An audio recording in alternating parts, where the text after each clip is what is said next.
नमस्कार, जय हिंद साथियों। आप सभी का सिलेक्शन आइडिया विद केपी में हार्दिक अभिनंदन है। मैं आशा करता हूं आप सभी स्वस्थ होंगे और उम्मीद करता हूं आपकी तैयारी भी बहुत ही बेहतर चल रही होगी। आज मैं आपके लिए एक इम्पॉर्टेंट टॉपिक ये लेकर आया हूं कि यदि आपने उन चारों विषयों में से जो कि उत्तर प्रदेश पुलिस भर्ती परीक्षा में पूछे जाते हैं, जैसे कि पहला टॉपिक यदि हम मान के चलते हैं कि हिंदी,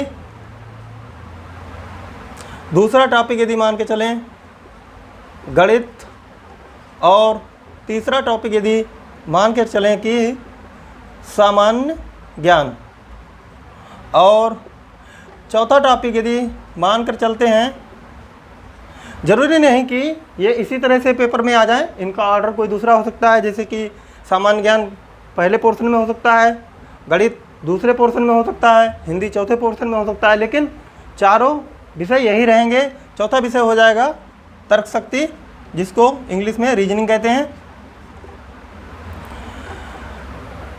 विचार इस बात पर करेंगे कि यदि आपने इन चारों विषयों में से किसी एक विषय का बहुत ही गहन अध्ययन कर लिया है, गहन अध्ययन का मतलब ये है कि एक छोटा सा छोटा कॉन्सेप्ट भी यदि आपने उसका बहुत अच्छी तरह से पढ़ा है, उसको क्लियर किया है, तब मैं बस इतना कहना चाहूँगा, फिर आप क्या कीजिए, आप उसका अध्ययन रोक के आप उस विषय का, जैसे कि मान कर चलता हूँ मैं, आपने यदि हिंदी का बहुत अच्छी तरह से गहन अध्ययन किया है, एक छोटा सा छोटा कॉन्सेप्ट भी क्लियर किया है, तब आप क्या कीजिए, हिंदी की पूरी पुस्तक को ना पढ़कर आप क्या कीजिए, हिंदी का इंडिविजुअल मतलब एकमात्र सिर्फ हिंदी का प्रैक्टिस सेट लगाना शुरू कीजिए। यदि आप हिंदी के 37 क्वेश्चन आते हैं, जैसे कि उत्तर प्रदेश पुलिस भर्ती में यदि आप 37 क्वेश्चन आते हैं हिंदी के पुलिस भर्ती में, यदि उसमें से यदि आप 35 सही करते हैं, तब क्या होता है कि यहाँ पर आपको जो बेनिफिट होगा वह इन दो सब्जेक्ट में या किसी इन तीनों में से किसी एक सब्जेक्ट में हुए नुकसान को पूरा करेगा। यानी कि हिंदी में जब आप अच्छा स्कोर करेंगे तो किसी अन्य सब्जेक्ट में जहां आपका नुकसान होगा वह उस नुकसान को पूरा करेगा। उसके लिए क्या करना है कि जब आपने इसको बहुत अच्छी तरह से पढ़ लिया है, फिर क्या करें, आप इसका मॉक टेस्ट लगाइए इंडिविजुअल रूप से। जैसे कि मैं आपको दिखा देता हूं, ये है सामान्य Hindi practice set, 51 practice set हैं। इस तरह के ज़्यादा नहीं तो 2 से 3 भर्ती तक, अपनी परीक्षा की तिथि तक 2 से 3 प्रैक्टिस सेट, यानी कि लगभग 200 प्रैक्टिस सेट सॉल्व कर लीजिए।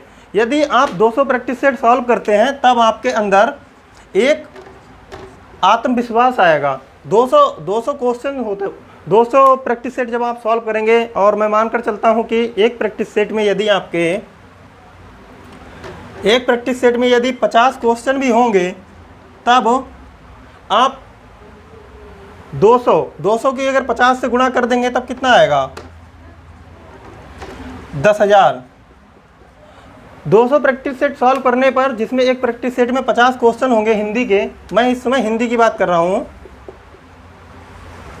तब आप टोटल 10,000 क्वेश्चन सॉल्व करते हैं। यानी कि इन 10,000 क्वेश्चन को सॉल्व करने से आपकी हिंदी है वो बहुत ही बेहतर हो जाएगी, और आप एक छोटा सा छोटा कॉन्सेप्ट भी हिंदी का क्लियर कर पाएंगे। यही सेम चीज़ जो मैं आपको बता रहा हूँ, यही गणित पर भी लागू करनी है, यही रीजनिंग पर भी लागू करनी है, सामान्य ज्ञान में भी आप ये लागू कर सकते हैं। लेकिन सामान्य ज्ञान में, या कहें कि जनरल नॉलेज में, इसमें समय ज़्यादा लगेगा। इसमें आप क्या कर सकते हैं, सामान्य ज्ञान के लिए करंट अफेयर को क्लियर रखिए, बकाया जो ऐतिहासिक महत्वपूर्ण घटनाएं हैं उनको याद कर लीजिए। लेकिन हिंदी, गणित और रीजनिंग, इन तीनों के लिए ये जो फार्मूला मैंने आपको बताया है, ये बेस्ट इम्पॉर्टेंट है और बहुत ही अच्छा फार्मूला है।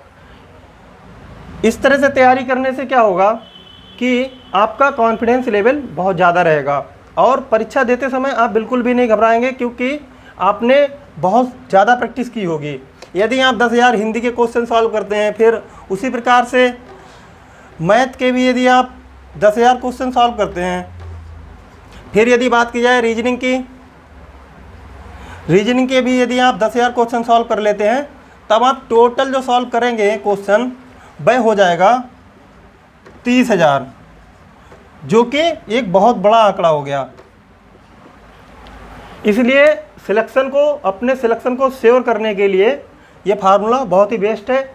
लेकिन इस फार्मूला को अप्लाई करने से पहले हमें क्या करना है, जो भी सब्जेक्ट है उसका एक छोटा सा छोटा कॉन्सेप्ट क्लियर करना है और बहुत ध्यान से पढ़ना है।